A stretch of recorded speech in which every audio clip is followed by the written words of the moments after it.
Bonjour, bienvenue sur notre chaîne d'Histoire Sage. Amuse-toi bien. En regardant Vidal, tu n'as pas peur d'être seul dans ta chambre? Lui demande sa maman. Ce n'est pas ton fils de 3 ans. Le croque-mitaine me protège, répond fermement le petit garçon. Qui est le croque-mitaine? Est-il sûr de lui? Demande la mère, surprise. Oui, confirme l'enfant, et où est-il? Là, dans l'armoire, et l'enfant montra du doigt la vieille armoire. Cette armoire volumineuse et ornée se trouvait dans la chambre de Vidal depuis longtemps, pratiquement depuis sa naissance. Lorsque le garçon est né, ses parents rénovaient la maison et envisageaient de se débarrasser de ce gigantesque meuble, mais la grand-mère de Vidal, la mère de sa mère, s'y est opposée, et elle avait ses raisons. D'abord, c'est elle qui a fait la maison, et son armoire. Et puis, bon, je vous jure que c'est encore beau, c'est la robuste grand-mère qui le dit.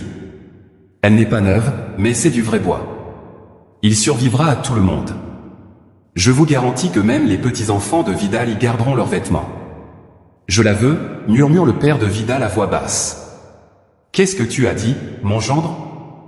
Je ne t'entends pas, remarque la bergère avec sarcasme. Oh, madame, lutter, écoutez tout, ce n'est pas résister.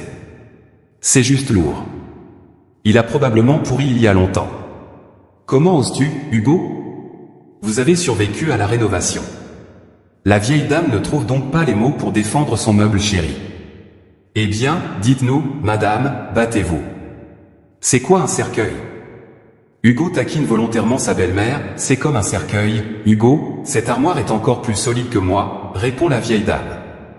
Oui, un jour nous t'enterrerons dedans, comment oses-tu, jeune homme, s'indigne grand-mère. C'est vrai, madame, battez-vous.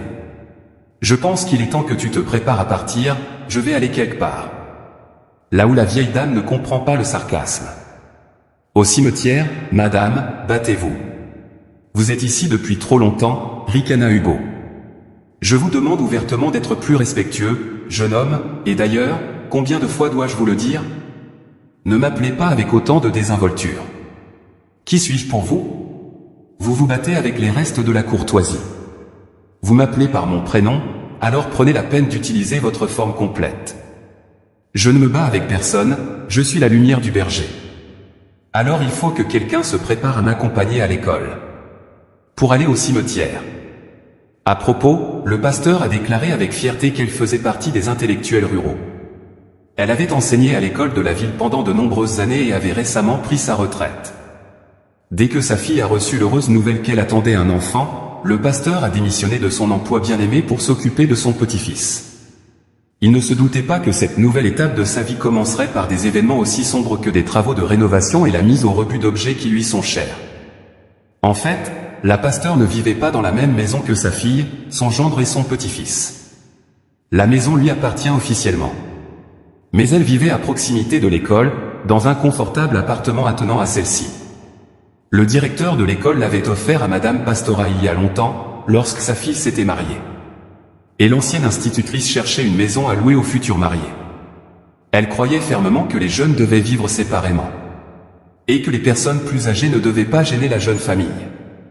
L'appartement situé près de l'école était décidément un peu petit. Luz a donc décidé de déménager. Le jeune couple ne pouvait pas imaginer qu'en l'espace de 3 ans, leur nouvelle maison serait construite. Le gendre s'occupait du mobilier de sa propre maison et l'insultait ouvertement lorsqu'elle était à l'école. C'était un bon garçon. Il était si heureux que sa fille ait épousé Hugo. Et maintenant, cet honnête garçon semblait la haïr de tout son cœur et prévoyait de l'enterrer. Même dans l'armoire, maman, tu as tout faux, Hugo ne le pensait pas. Allons, maman, il est fatigué. Il a travaillé toute la journée. Et puis il a dû monter ces stupides meubles qui n'avaient pas d'instruction. Et puis tu es arrivé. Honnêtement, cette armoire est une véritable plaie depuis que je suis en vie, a déclaré la fille dans la discussion. En fait, elle avait raison. Hugo ne détestait pas la pasteur. Il la respectait en tant qu'enseignante et en tant que mère de sa femme. Mais il y avait quelque chose que la fille du pasteur ne savait pas encore. Et Hugo n'avait pas le cœur de le lui dire. Pour ne pas l'inquiéter dans les derniers temps de sa grossesse. Que Hugo évacue sa frustration sur son entourage. Je me souviens de vous autant que je me souviens de vous à l'époque. On devrait vous envoyer tous les deux au cimetière pour de vrai. Au fait, je peux encore me marier, déclare fièrement la femme. Madame Pastor, oh mon Dieu, s'il vous plaît, murmure Hugo, maman, s'il te plaît, dis-moi qui tu es. Je plaisante, dit la fille en la regardant attentivement. Et si je ne le suis pas? Les jeunes ne devraient pas seulement avoir leur propre espace de vie. Et pourquoi pensez-vous qu'ils devraient être laissés seuls?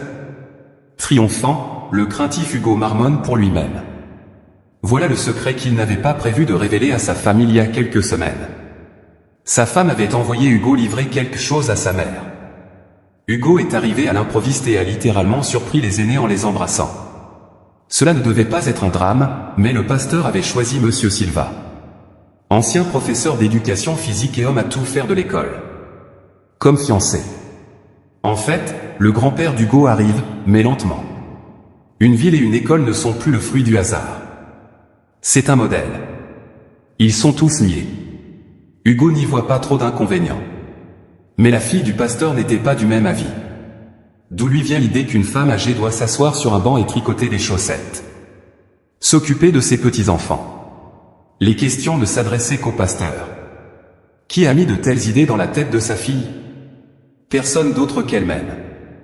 Elle s'est battue. Elle a élevé sa fille seule. Au lieu de cela, Hugo a grandi avec son grand-père. Le hasard a voulu que les parents d'Hugo meurent prématurément. Il n'a jamais dit à personne comment ni pourquoi cela s'est produit. Une tragédie. Il n'a vécu qu'avec son grand-père, qui travaillait à l'école. Qu'est-ce que tu veux dire par se marier, maman? Proteste la fille. Maman, qu'est-ce qui se passe? Et c'est alors que se produit ce que Hugo craignait. La nouvelle a déclenché l'accouchement.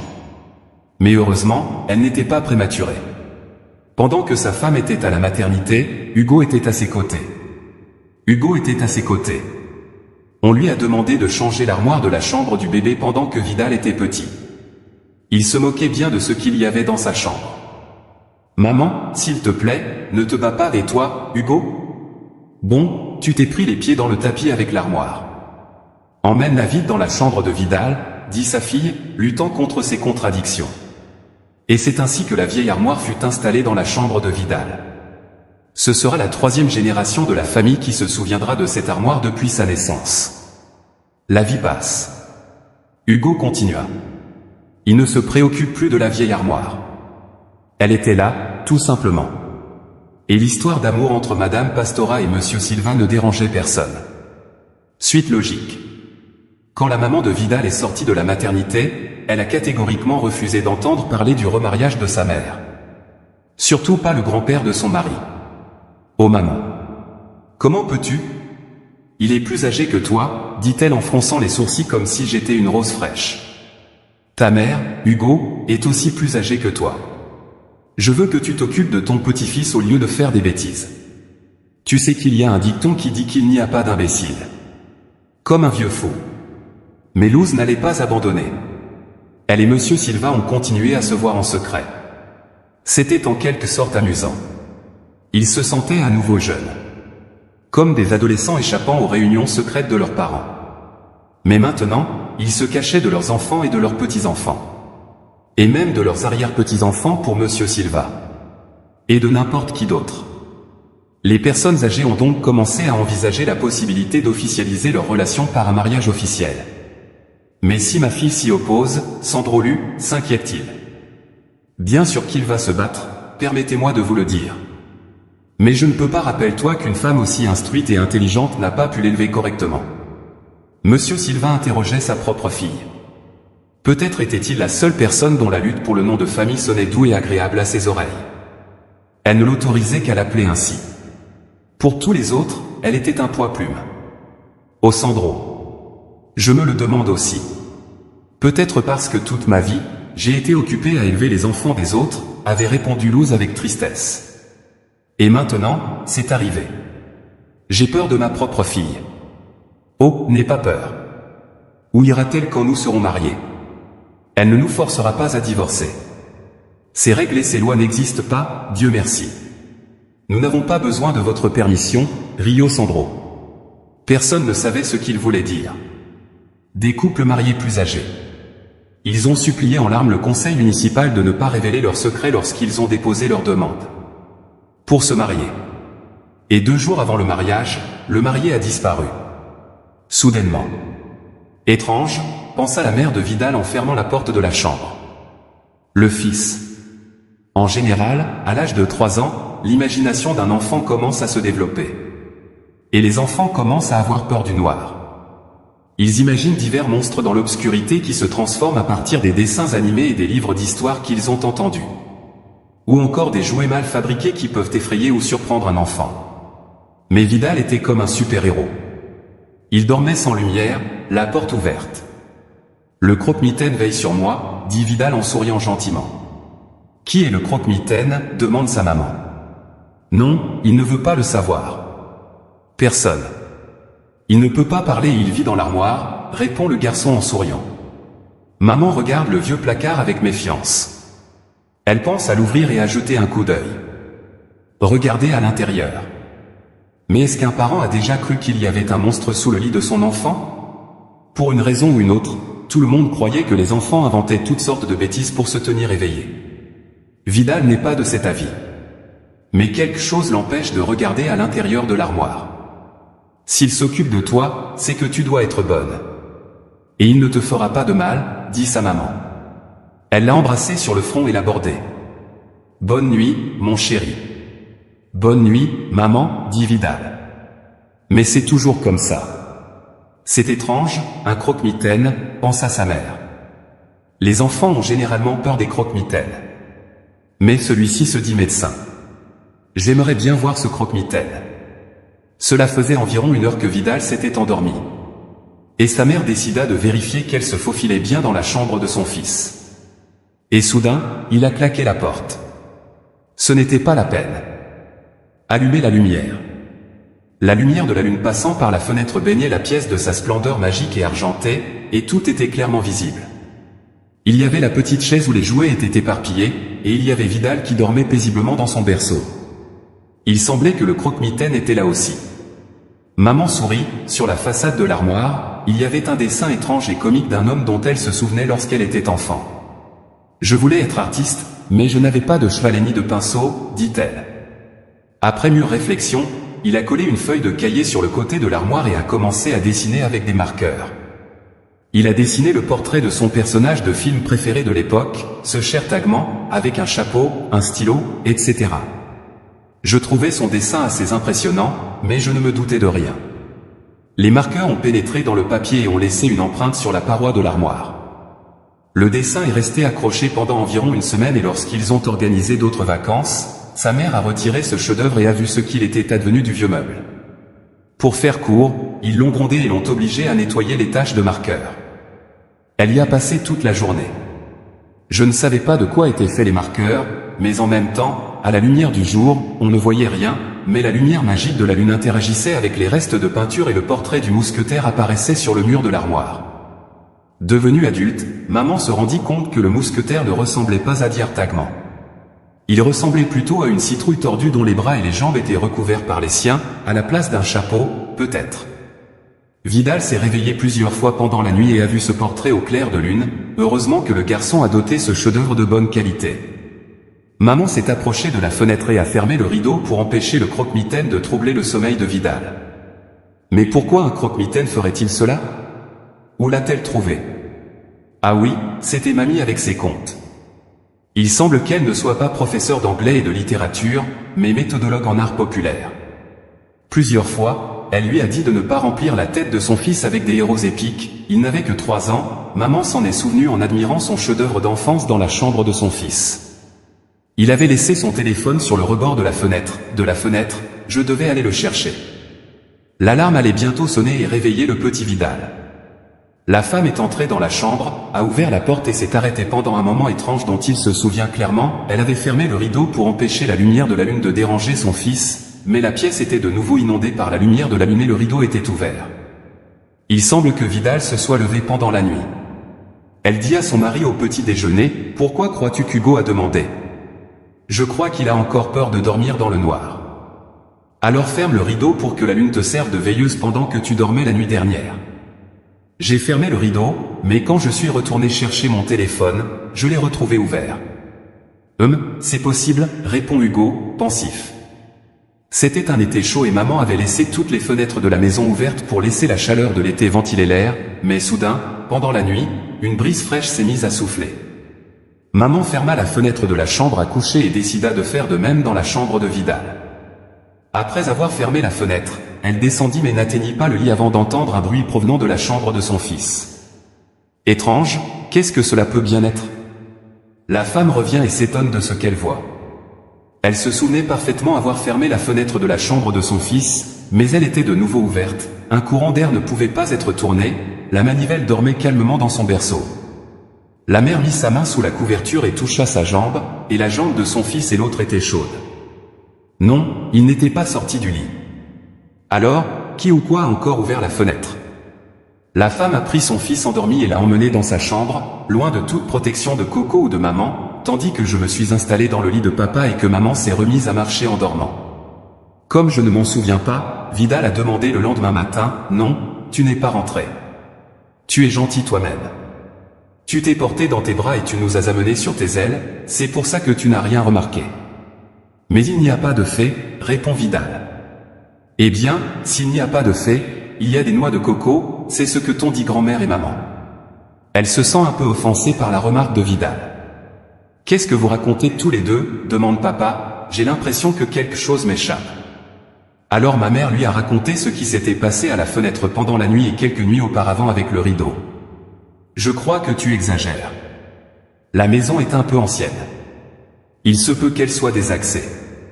Vous avez tourné la manivelle, mais elle n'était pas bien ajustée. Après le travail, j'irai voir ce qui se passe avec la fenêtre, dit l'homme en souriant à son fils. Elle penche la tête vers lui et lui ébouriffe les cheveux. Transmets mes salutations à la noix de coco ou à la personne qui vit dans ton armoire. Maman, je peux lui donner la confiture de noix de coco qu'il a demandé. Vidal, ça va trop loin. Assez de ces héros méconnus. En ce qui me concerne, maman s'est mise en colère et, sans terminer son petit déjeuner, elle est allée dans sa chambre. La fenêtre était de nouveau ouverte, alors qu'il se souvenait bien de l'avoir fermée avant de choisir les vêtements de son fils, qui se cachait dans l'armoire. Le croque-mitaine ou l'épouvantail sort. La femme ouvrit brusquement la porte de l'armoire, tous les vêtements étaient soigneusement pliés sur l'étagère, comme ils l'étaient quelques minutes auparavant, dans le grand compartiment à vêtements on rangeait les vêtements d'hiver et d'automne et au fond il y avait des boîtes à chaussures. L'armoire était grande et très spacieuse, maman passa sa main dans les vêtements dans différentes directions. À l'intérieur, bien sûr, personne ne répondit à la femme, seuls les crochets cliquetaient. Ils étaient vides, quelque chose brillait en bas et c'étaient des emballages de bonbons, l'un après l'autre, il y en avait une dizaine de froissés, ils étaient éparpillés parmi les boîtes à chaussures d'hiver. Vidal, petit voleur, a pensé maman, non seulement il est somnambule, mais il mange aussi les bonbons. Dans le garde-manger, je me suis demandé où étaient passées toutes ces friandises.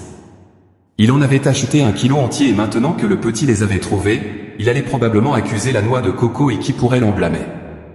Mais à quoi bon deviner qu'elle-même ne connaissait que la moitié de sa famille en termes de père et de type de famille, alors que la femme ignorait que sa mère refusait systématiquement d'aborder ce sujet et ne lui avait jamais rien dit de son père. C'est de là que ça vient, pourquoi as-tu besoin de savoir qu'il suffit qu'il ait été un vaurien et qu'il t'ait abandonné avant même que tu sois né, répondit Madame Pastora dans son enfance.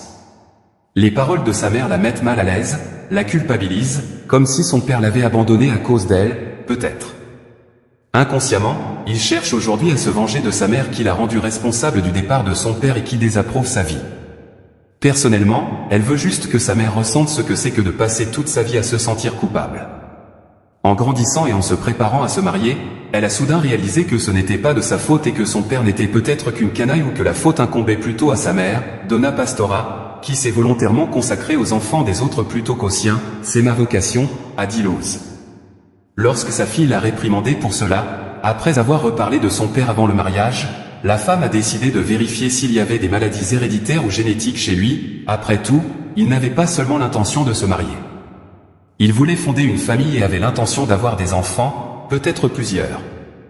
Quelle surprise pouvait lui être réservée alors que la moitié des variables de son équation étaient encore inconnues? Il n'y a pas de maladie là-dedans, sauf l'insolence et la méchanceté, répondit sa mère et le fait que je t'ai abandonné. Non maman, ne chante pas encore ta chanson préférée. Si papa a abandonné quelqu'un ce n'est pas moi mais surtout toi et je ne suis même pas sûr qu'il sache que j'existe dans ce monde, sa mère. Il est resté bouche bée, regarde-toi, toi, ma fille, tu es comme ton père. Il a finalement réussi à clarifier ce que ses souvenirs de ses conversations avec son père avaient à voir avec lui. Découverte d'emballage de bonbons dans l'armoire, sa mère ne l'a pas appelé depuis un certain temps. La fille ne savait rien du mariage à venir, mais elle savait que le grand-père d'Hugo avait disparu la semaine dernière, tout le monde dans la ville le savait, ils l'ont cherché dans la forêt et près de la rivière, il semble qu'il ait trouvé quelqu'un de plus jeune dans la ville voisine a dit que quelqu'un de la ville avec du poison Light et Sandro ont gardé leur relation secrète de la fille de Luz, mais ils ne pouvaient pas le cacher à tous les habitants, ils ont tout remarqué et découvert. Tout, même des choses qui ne se sont jamais produites. De quoi parles-tu, maman demanda la fille de Light à ce moment-là. Mêle-toi de tes affaires, répondit la bergère.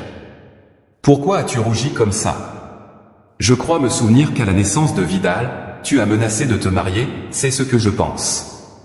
Sa propre dépravation, quelque chose ou quelqu'un a distrait la mère de Vidal à ce moment-là et ils ne lui ont plus parlé maman, ils ne se sont même pas beaucoup vus, peut-être que je devrais appeler la femme à penser et immédiatement elle a entendu la voix anxieuse de son mari.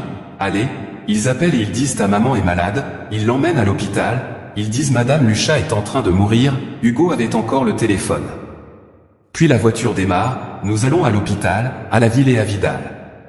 Quand il termine sa bouillie et s'habille, Hugo dit, perplexe, alors, il reste à la maison solo n'est pas un garçon de son âge, je suis resté à la maison à midi quand ma mère était déjà à l'école, même toute la journée quand ses chers élèves préparaient leurs examens, oh mon Dieu, non, je m'attendais à ce que tu sois si méchant, dit Hugo en prenant les clés de la voiture et en criant à son fils, ta mère et moi, nous partons un moment pour quelque chose.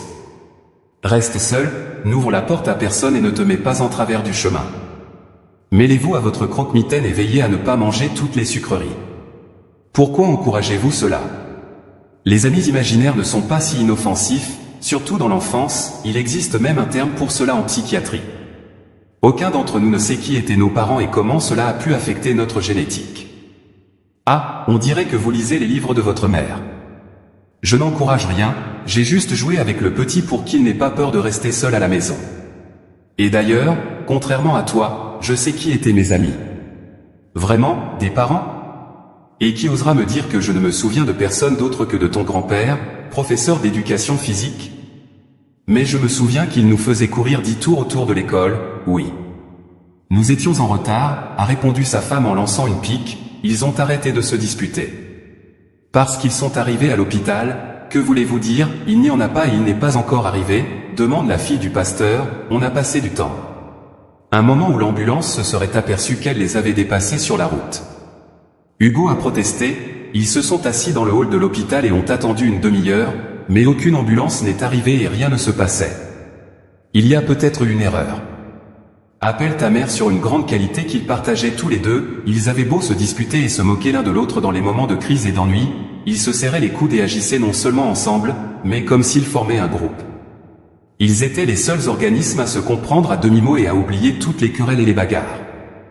J'appelle, il ne décroche pas. Voyons la lumière comme d'habitude. Assise dans son fauteuil préféré, elle lisait après la disparition de Monsieur Silva, essayant de se distraire avec des livres, mais ce n'était pas efficace. Ses pensées étaient si dispersées qu'il lui était impossible de se concentrer, et son esprit ne cessait de vagabonder vers Sandro, quel canaille. Oh, quel canailla et comme il était poli et attentionné, et surtout, il a insisté pour se marier, et nous voilà probablement. Notre petit-fils sera comme lui. La pomme ne tombe pas loin de l'arbre. De l'arbre, pensez léger. Oh, ma fille idiote va beaucoup pleurer à cause de ça. Hugo, maman, ça va? Qu'est-ce qui s'est passé? Où est l'ambulance? La fille de Luz courut vers la maison de l'instituteur, près de l'école. Madame Fight, vous allez bien, dit immédiatement Hugo. Qu'est-ce qui ne va pas? Je vais bien, relativement parlant, bien sûr. Ambulance, vous semblez tous les deux hors d'état de nuire. Nous avons reçu un appel, dit Hugo, perplexe, en montrant son téléphone. Pour une raison ou une autre, l'appelant n'a rien compris.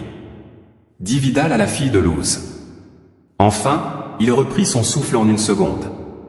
Il s'est levé, comme un ouragan, il a couru dans la rue et à travers la ville jusqu'à sa maison. Personne n'a appelé. Vidal m'a appelé, il parle de notre petite lumière. Vidal était encore confus. Où vas-tu? Nous avons une voiture, cria Hugo à sa femme, mais elle était déjà hors de vue.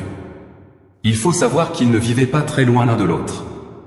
Tandis qu'Hugo, il récupéra les clés et démarra la voiture, sa femme était déjà à la maison, et là, il découvrit une scène qui n'était pas faite pour les âmes sensibles. 4 voyous robustes étaient attachés au sol. 3 hommes et ceux qui semblaient être des femmes étaient tous étroitement attachés et chacun avait un bâillon dans la bouche. À côté d'eux se trouvait un petit garçon, Vidal Feliz. Il riait et battait des mains. Il semblait avoir vaincu 4 voleurs qui s'étaient introduits dans sa maison. Mais Vidal n'avait que 3 ans et n'avait aucune capacité physique particulière, et il était peu probable qu'il ait des super-pouvoirs. Après tout, il ne vivait pas dans un monde de bande dessinée. « Vidal, tu vas bien? Ils t'ont fait du mal ?» demande sa mère, inquiète. « Non, maman, ça va, on les a battus » répond-il. « Qui sommes-nous pour avoir ligoté ces hommes et ressembler à une dame ? Moi et le croque-mitaine, il a fait ça tout seul, cool comme Superman. » Il bourdonnait, bourdonnait, bourdonnait, et tout le monde est tombé. Je n'ai pris qu'une corde dans le garde-manger, explique Vidal avec son air enfantin. Vidal, arrête d'inventer des choses. Tout ne va pas bien. Il n'y a pas de noix de coco. C'est juste un dessin dans l'armoire. Qui a fait ça? S'écrie déjà sa mère à l'adresse de Vidal. Je ne sais rien de la conception d'une noix de coco. Ça m'a aidé qu'ils vivent dans l'armoire, dit la femme en courant vers l'armoire avec l'intention de la mettre en pièces pour qu'il n'y ait plus aucun souvenir de noix de coco. Maman, papa, que font-ils ici? Qu'est-ce qu'ils font ici? S'exclame Hugo. Sa femme se retourne, surprise, son mari se tient dans l'embrasure de la porte de la chambre des enfants. Il avait l'air hébété et perdu, avec des yeux immenses, comme on dit, de la taille de 5 copex. Il regarde les criminels ligotés. Tu veux dire papa et maman? La femme d'Hugo est surprise. Tu as dit qu'ils étaient morts, comme tu peux le voir. Ils sont bien vivants. Mais tu as dit qu'ils étaient morts, je te connais depuis ce temps-là. J'avais 12 ans et pendant tout ce temps tu as vécu sans parents, et maintenant tu dis que c'est eux et ce qu'ils font dans notre maison, c'est ma maison, c'est la maison de ma mère, tu as menti, cria sa femme à Hugo. Il la tient par les épaules, l'empêchant de brandir ses poings. Calme-toi, vérité. N'oublie pas que tu avais 12 ans à l'époque, et que j'en avais déjà 16 quand je suis allé chez ta mère pour des cours supplémentaires.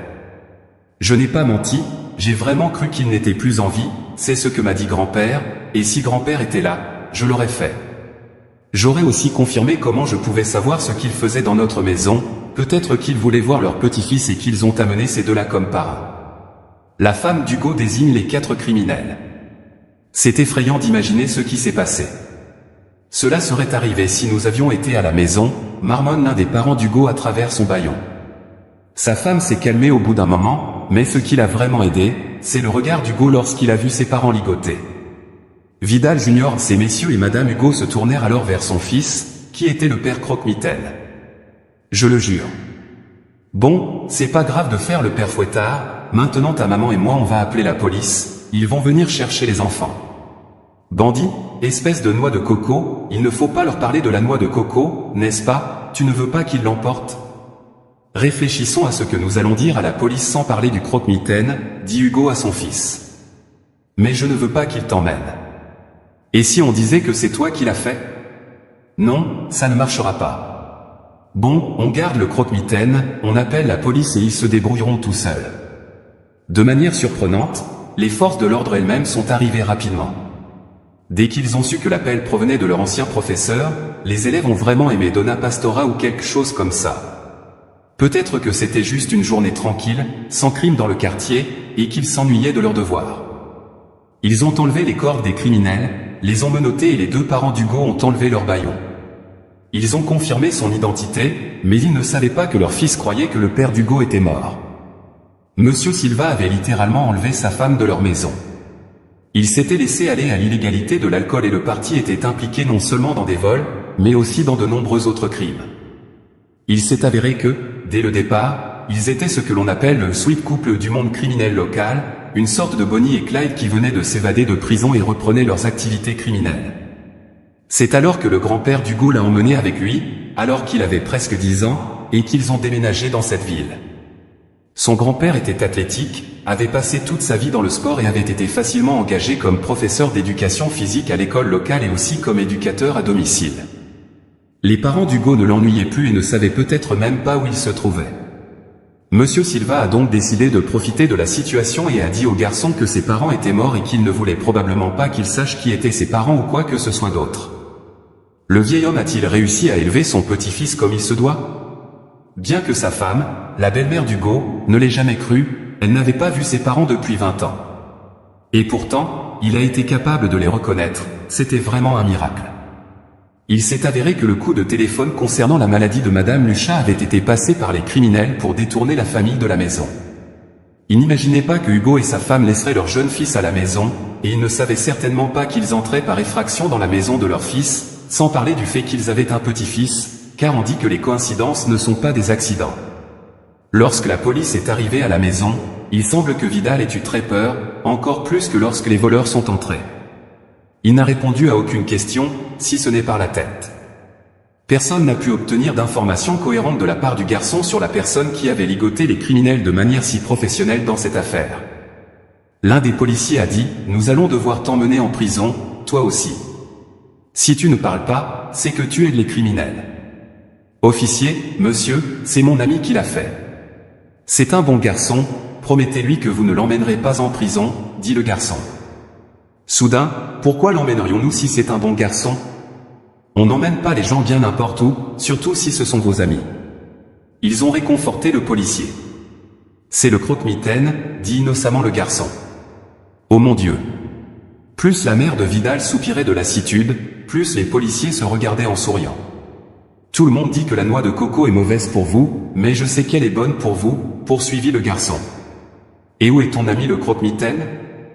Où vit-il? Demande le policier.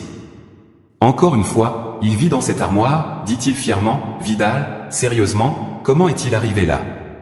Le croque-mitaine ne vous a rien dit? Le croque-mitaine demande au policier. Je l'ai caché là. Je l'ai ramené chez moi et je l'ai caché. Il sort la nuit, il mange des bonbons et va jouer par la fenêtre, puis il revient. Pourriez-vous nous permettre de le jeter à l'eau? Jetez un coup d'œil dans votre armoire, demande le policier avec une insistance polie. Oui, acquiesce Vidal. Tous les adultes se précipitent vers l'armoire. Le policier ouvre l'étagère et range les vêtements. Tout le monde, et surtout Hugo, s'émerveille de ce qu'il voit dans l'armoire, parmi les boîtes de chaussures d'hiver. Le grand-père d'Hugo était assis lorsqu'il a vu une foule d'étrangers et de membres de la famille, sans parler des policiers. Le vieil homme a été surpris, s'est couvert le visage avec ses mains et a commencé à marmonner quelque chose d'incohérent. Il était, bien sûr qu'il n'avait pas toute sa tête, mais que lui était-il arrivé tout d'un coup? Il fallait d'abord soigner le vieil homme, puis l'interroger. Ils appellent une ambulance. Comme Hugo était au courant de la liaison amoureuse de sa belle-mère avec son fiancé, il a appelé le pasteur et lui a dit qu'ils avaient retrouvé son fiancé, mais qu'il lui était arrivé quelque chose. Le policier s'étonne que le vieil homme ait réussi à ligoter 4 criminels. C'est très simple, répond le grand-père. Il a travaillé comme professeur d'éducation physique à l'école pendant la majeure partie de sa vie. Grâce aux médecins et aux soins constants du pasteur, Monsieur Silva a rapidement retrouvé la parole et, surtout, la mémoire. Il s'est avéré qu'au lieu du traditionnel enterrement de vie de garçon la veille de son mariage avec Luz, Monsieur Silva avait décidé d'aller se promener dans la forêt. Il voulait vraiment cueillir des champignons et préparer un dîner de fête pour sa bien-aimée le jour de leur mariage. Il n'avait plus d'amis, ayant pris sa retraite depuis longtemps. Il n'avait fait aucune annonce officielle et n'avait invité personne au mariage. Mais il considérait toujours qu'il s'agissait d'un mariage entre eux. Aucun restaurant n'avait été réservé et il n'y en avait pas en ville. Cependant, Monsieur Silva a prévu de passer une soirée tranquille à la maison et de savourer un délicieux dîner. Il avait l'intention de rendre visite à son fils Hugo et à sa femme dans la matinée et de leur annoncer qu'ils formaient désormais une vraie famille. Mais ces projets n'étaient pas destinés à se réaliser. Le temps s'est mis à bruiner. Un orage se prépare. L'herbe était mouillée et quelqu'un avait négligemment laissé à l'air libre un fil dénudé provenant d'un vieux lampadaire. Bien que ce poteau ait été déconnecté du réseau électrique depuis longtemps, la foudre l'avait frappé. Seul dans le champ, il avait ses propres projets. Monsieur Silva était. En traversant ce champ pour rejoindre le bois voisin, il a marché sur un câble dénudé. À son réveil, il ne se souvenait plus de qui il était, ni où il avait été, ni où il se trouvait depuis 2 jours. Il a erré, peut-être de mémoire. Ou peut-être par hasard, il est tombé dans son propre jardin. Là, dans le jardin de derrière, Vidal a trouvé pour lui Le vieil homme était dans un tel état que le garçon n'a pas reconnu son arrière-grand-père. À sa grande honte, Monsieur Silva était tellement absorbé par ses amours avec Luz qu'il rendait rarement visite à ses arrière-petits-enfants. Comment le garçon a-t-il décidé de mettre le vieil homme au placard? Et pourquoi l'a-t-il traité de croque-mitaine? L'histoire continue. Le silence est le fruit de l'imagination d'un enfant. Vidal décida que le croque-mitaine des histoires de sa grand-mère devait être exactement comme cela est. Le vrai miracle, c'est que le vieil homme a réussi à survivre une semaine avec des sucreries. Les parents d'Hugo et leurs complices sont à nouveau arrêtés. Qu'est-ce qui les a attirés dans cette maison modeste et tranquille, me direz-vous? Eh bien, nous allons répondre à cette question. C'était cette même armoire, devenue la grand-mère de Vidal. La pasteur avait décidé de vendre cette armoire, qui ne rentrait tout simplement pas dans son petit appartement et qu'elle voulait vraiment offrir à Sandro en guise de cadeau de mariage. Elle a photographié l'armoire et publié une annonce de vente. C'est là que les criminels se sont aperçus qu'il s'agissait, comme deux gouttes d'eau, d'une vieille armoire appartenant à une famille d'une certaine noblesse. À un moment donné, cette famille s'est appauvrie. Après la Révolution, elle s'est dispersée dans tout le pays. On ne sait pas où, mais une légende tenace circule selon laquelle un homme, lorsque des ennemis s'approchèrent de son jardin, il cacha les bijoux de famille dans l'une des cachettes de la vieille ville. Le cabinet. On ne sait pas exactement quel homme a été capturé et exécuté. Il y avait beaucoup de vieux meubles sur le domaine. Certains ont été vendus, d'autres ont été pillés. La plupart des meubles ont été brûlés lors des émeutes qui ont eu lieu sur le domaine. Mais certains objets n'ont survécu ni à la lumière ni à sa fille. Ils ne savaient pas comment cette armoire était arrivée dans leur famille. Elle avait toujours été chez eux. On aurait dit que c'était bien avant la Révolution. Aucun d'entre eux ne se considérait comme descendant d'une famille noble et surtout personne ne cachait ses origines et leur nom de famille était différent. Personne ne réagit aux annonces lumineuses. Ils ont vite oublié qu'ils avaient mis l'armoire en vente. Qui a besoin de quelque chose d'aussi grand dans un petit appartement moderne? Elles ont décidé de faire un autre cadeau de mariage à leur futur mari. C'est alors que les parents d'Hugo ont vu cette armoire dans l'annonce. Ils ont appris qu'il collectionnait les légendes urbaines et rurales et qu'il se consacrait à la recherche de trésors. C'est ce qui les a amenés chez leur fils. Pas l'envie de rencontrer leur bon petit-fils pour le plaisir. Pourquoi cherchons-nous une cachette, dit Hugo en souriant et en tenant une hache dans ses mains. C'est un conseil de famille qui a été décidé. Démonter cette armoire et l'emmener dans la grange ou s'en débarrasser. À quoi cela servait-il? Elle occupait la moitié de la pièce. Vidal, le garçon, grandissait et avait besoin de plus d'espace. Cette armoire n'intéressait personne, sauf les criminels. Il suffisait de frapper sur la paroi arrière de l'armoire pour que les clous rouillés s'envolent avec elle et que, sous les yeux des parents ébahis, une cachette et des bijoux apparaissent. C'est pour cela qu'il était si lourd, dit Hugo, qu'il avait emporté dans la chambre de Vidal solo. Lorsque sa femme fut à la maternité, la famille construisit rapidement une nouvelle maison. Merci d'avoir écouté jusqu'au bout. N'oubliez pas de vous abonner, d'aimer et de cliquer sur l'icône de la cloche d'activation pour ne pas manquer les nouvelles vidéos. Nous vous souhaitons une bonne continuation. Si vous avez aimé l'histoire, donnez-lui un like et abonnez-vous à la chaîne.